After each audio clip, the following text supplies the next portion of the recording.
ஆண்டவராகிய இயேசு கிறிஸ்துவின் நாமத்தில் உங்களை வாழ்த்துகிறேன். இந்த நாளினுடைய தியானத்திற்கு ஆண்டுடைய வார்த்தை எப்படி வாசிக்க வேண்டும், தியானிக்க வேண்டும், how to read the word of God என்பதான தலைப்பிலே கடந்த 2 நாட்களாக நாம் அநேக காரியங்களை வேதத்தின் அடிப்படையிலிருந்து பார்த்து வருகிறோம். இதில் நாம் சில காரியங்களை பார்த்தோம். அதாவது we need to read the word of God regularly. அதாவது முதலாவதாக நாம் பார்த்த காரியம், வழக்கமாக அடிக்கடி தொடர்ச்சியாக நாம் ஆண்டுடைய வார்த்தையை வாசிக்க வேண்டும். ரெண்டாவதாக we need to read the word of God slowly, நிதானமாக மெதுவாக நாம் ஆண்டுடைய வார்த்தையை வாசிக்க வேண்டும், தியானிக்க வேண்டும் என்று பார்த்தோம். மூன்றாவதாக we need to read the word of God systematically, ஒரு ஒழுக்கம் இருக்க வேண்டும் ஆண்டுடைய வார்த்தையை வாசிப்பதிலும் தியானிப்பதிலும். we need to read it systematically. அடுத்து நான்காவதாக we need to read the word of God carefully, கவனமாக நம்ம ஆண்டுடைய வார்த்தையை வாசிக்க வேண்டும், தியானிக்க வேண்டும் என்று பார்த்தோம். இன்றைக்கு நாம் பார்க்க போகிற இன்னொரு காரியம், எப்படி நம்ம ஆண்டுடைய வார்த்தையை வாசிக்க வேண்டும், தியானிக்க வேண்டும் என்று சொன்னால் we need to read the word of God inquisitively.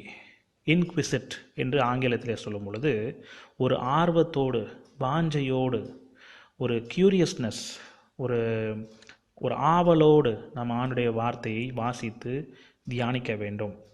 1 பேதுரு 2 அதிகாரம் 2 வசனத்திலே, நீங்கள் வளரும்படி புதிதாய் பிறந்த குழந்தைகளைப் போல திருவசனமாகிய களங்கமில்லாத ஞானப்பாலின் மேல் வாஞ்சையாயிருங்கள் என்ற ஒரு வார்த்தை வருகிறது. அப்போ வாஞ்சை இல்லாவிட்டால் நம்ம என்னதான் அவனுடைய வார்த்தையை வாசித்தாலும் அதில் ஒரு பிரயோஜனமும் இல்லை.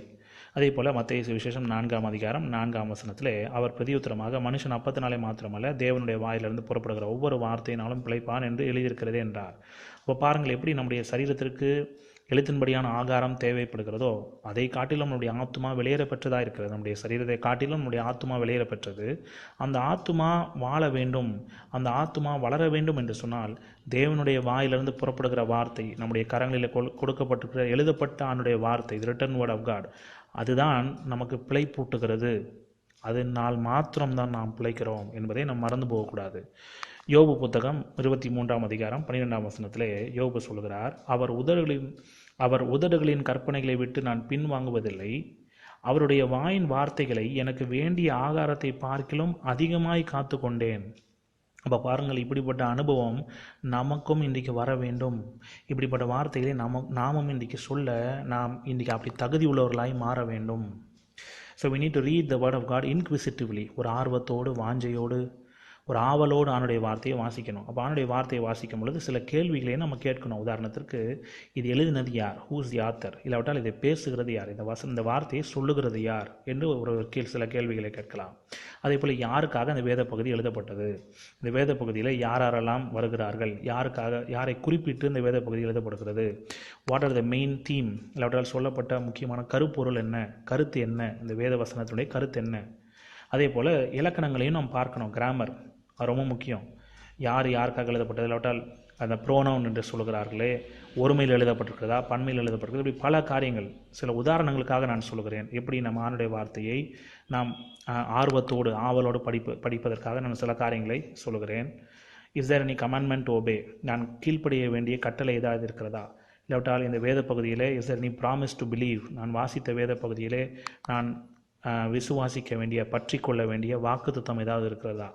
Is there any good example to follow, நான் வாசித்த வேத பகுதியிலே நான் பின்பற்ற வேண்டிய நல்ல ஒரு உதாரணம், சிறந்த உதாரணம் இருக்கிறதா. Is there any sin to avoid, இந்த வேத பகுதியிலே நான் வாசித்தேனே, இதில் ஏதாவது ஒரு பாவத்தை குறித்து பேசப்படுகிறதா, அந்த பாவத்தை நான் தவிர்க்க வேண்டுமா, நான் செய்யாமல் இருக்க வேண்டுமா என்று யோசித்து பார்த்து நம்மை பார்த்து கேள்வி கேட்க வேண்டும். அதே போல், do I learn anything about God, ஆண்டவரை பற்றி இந்த வேத பகுதியில் இன்னும் அதிகமாக என்ன காரியத்தை அறிந்து கொள்ள முடியும். Do I learn anything about man, மனுஷனை பற்றி நான் இன்னும் அதிகமாக என்ன அறிந்து கொள்ள முடியும். Is there anything that I can thank God for, இந்த வேத பகுதியின் மூலமாக நான் ஆண்டவரிடத்தில் எந்த காரியத்திற்காக நன்றி செலுத்த முடியும். இப்படி சின்ன சின்ன விஷயங்கள் தான், சின்ன சின்ன கேள்விகளை நாம் கேள்வி கேட்டு நாம் ஆண்டுடைய வார்த்தையை வாசிக்கும் பொழுது நாம் ஆண்டுடைய வார்த்தை நமக்கு ரொம்ப இன்ட்ரெஸ்டாக, ஆவலாய், வாஞ்சையாய் மாறிவிடும். அப்போ போர் அடிக்காது. ஆணுடைய வார்த்தை நமக்கு ஒரு இன்ட்ரெஸ்டாகி மாறிவிடும். இன்க்விசிட் லேர்னிங் என்று சொல்லுவோம், அதாவது வாஞ்சையோடு, ஆர்வத்தோடு படிப்பது. அப்போ பாருங்கள், அதே போல தான் ஆணுடைய வார்த்தையில் சில காரியங்களை நாம் வாசிக்கும் பொழுது அதை நாம் கற்பனை செய்து கொள்ள வேண்டும். சில அற்புதங்களை நம் குறித்து, ஆண்டவராகிய இயேசு செய்த அற்புதங்களை குறித்து வாசிக்கிறோமே, அதை நம்முடைய கண்களுக்கு முன்பாக ஒரு படமாக, ஒரு பிக்சரைஸ் பண்ணி அந்த சம்பவம் நடந்ததை அந்த அந்த கற்பனை செய்து நாம் படிக்கும் பொழுது அது இன்னும் நமக்கு ஆர்வமாக இருக்கிறது, வாஞ்சையை ஏற்படுத்துகிறதா இருக்கிறது. இப்படி பல காரியங்கள் இருக்கிறது. உதாரணத்திற்காக நான் சொல்கிறேன். அதே போல் நாம் எப்படி ஆண்டுடைய வார்த்தையை வாசிக்க வேண்டும். இன்னொரு குறிப்பு, we need to read the word of God lovingly. நாம் அன்போடு இருதயத்தை ஊற்றி நம்ம ஆண்டுடைய வார்த்தையை வாசிக்க வேண்டும். முழு மனதோடு முழு இருதயத்தோடு ஆண்டுடைய வார்த்தையை வாசிக்க வேண்டும்.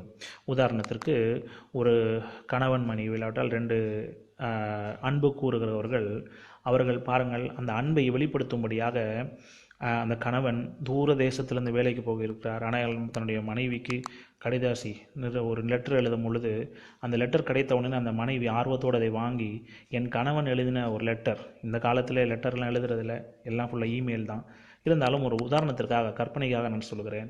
அப்போ அந்த லெட்டர் வந்த உடனே என் கணவன் எனக்காக எழுதியிருக்கிறார் என்ற ஒவ்வொரு வார்த்தையும் அந்த மனைவி ஆர்வத்தோடு பாசத்தோடு ரொம்ப கரிசனையோடு வாசிப்பாள். காரணம், தன்னுடைய கணவன் தன்னை விட்டு பிரிந்திருக்கிறார்.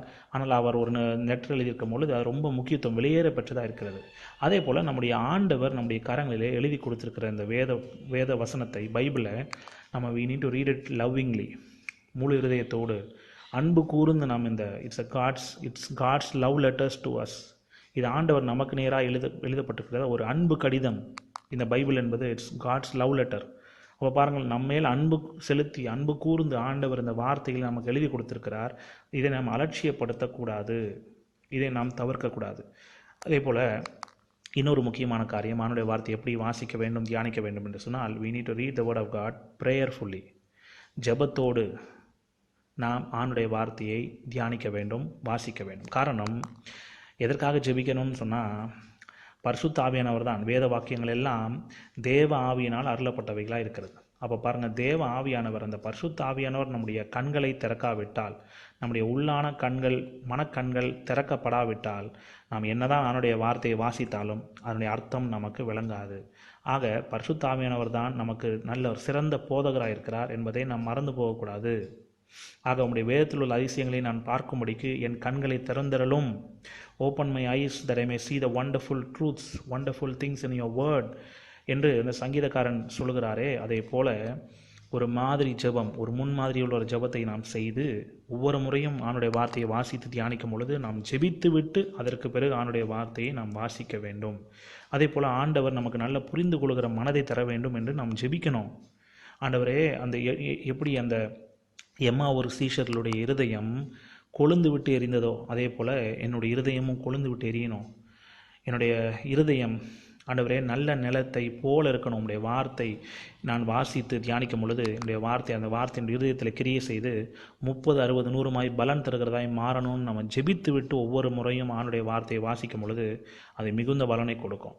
அப்போ பாருங்கள், இன்றைக்கி நாம் அநேக புத்தகங்களை வாசிக்கலாம், ஆனால் ஆண்டுடைய வார்த்தை தான் நமக்கு பலன், ஜீவன். இந்த புத்தகத்தை, இந்த வார்த்தையை வாசிப்பதன் மூலமாக தான் நாம் உயிர் வாழுகிறோம். மனுஷன் அப்பத்தினால மாத்திரமல்ல, அவனுடைய வாயிலிருந்து புறப்படுகிற ஒவ்வொரு வார்த்தையினாலும் பிழைப்பான் என்பதை நாம் மறந்து போகக்கூடாது. அப்போ பாருங்கள், அநேக நல்ல புத்தகங்கள் இந்த உலகத்தில் இருக்கலாம், ஆனால் அந்த புத்தகங்கள் எல்லாம் it will just inform us, but only the Bible can transform us. நம்மை மறுரூபமாக்கக்கூடிய, நம்மை மாற்றக்கூடிய ஒரே புத்தகம் இருக்கும் என்று சொன்னால் அதுதான் ஆண்டுடைய வார்த்தை. எல்லா புத்தகங்களும், மற்ற புத்தகங்கள், எந்த புத்தகமும் நம்மை மறுரூபமாக்காது, மாற்றாது. அப்போது நம்மை மாற்றக்கூடிய ஒரு வல்லமை படைத்தது இந்த ஆண்டுடைய வார்த்தை. ஆக அந்த ஆண்டுடைய வார்த்தை குறித்த முக்கியத்துவத்தை சீரியஸ் என்று நம்ம நல்லா புரிஞ்சுக்கணும். எப்படி ஆண்டுடைய வார்த்தையை வாசிக்க வேண்டும், தியானிக்க வேண்டும் என்று சொல்லி கடந்த சில நாட்களாகவே 3 நாட்களாக நாம் இந்த தியானத்தை செய்திருக்கிறோம். சுருக்கமாக தான் அநேக காரியங்களை பார்த்தோம். இருந்தாலும் ப்ராக்டிக்கலாக நடைமுறை வாழ்க்கைக்கு தேவைப்படுகிற மாதிரியான காரியங்களை நாம் பார்த்திருக்கிறோம் என்று நான் விசுவாசிக்கிறேன். இந்த ஆண்டுடைய வார்த்தை வசனத்தை நாம் அலட்சியப்படுத்த வேண்டாம். இதை நாம் கவனமாய், ஜாக்கிரதையாய், சொல்லப்பட்ட சந்தர்ப்ப சூழ்நிலையோடு, நாம் பின்னணியோடு நாம் புரிந்து கொண்டு வாசிக்க வேண்டும். தொடர்ச்சியாக வாசிக்கணும், ஒழுங்காக வாசிக்கணும், அன்பு கூர்ந்து வாசிக்கணும், ஆவலாய் வாசிக்கணும், வாஞ்சையோடு வாசிக்கணும். இப்படி பல காரியங்கள் இருக்கிறது. இதை நாம் மனதில் வைப்போம். இது எல்லாவற்றையும் மனதில் வைத்து ஆண்டுடைய வார்த்தையில் தொடர்ந்து வளருவோம். இன்னும் அவரை அறிகிற அறிவிலே வளர்ந்து ஆண்டுடைய வருகையிலே காணப்பட ஆண்டவர் நம்மை தகுதிப்படுத்துவாராக. இந்த சிந்தனையோடு நாம் இன்றைக்கு முடிக்கலாம். ஆண்டவர் இன்றைக்கு அவருடைய கிருபையினால் நம்மை நடத்துவாராக. நாளை தினத்திலே மற்ற காரியங்களை நாம் பார்க்கலாம். ஆமென்.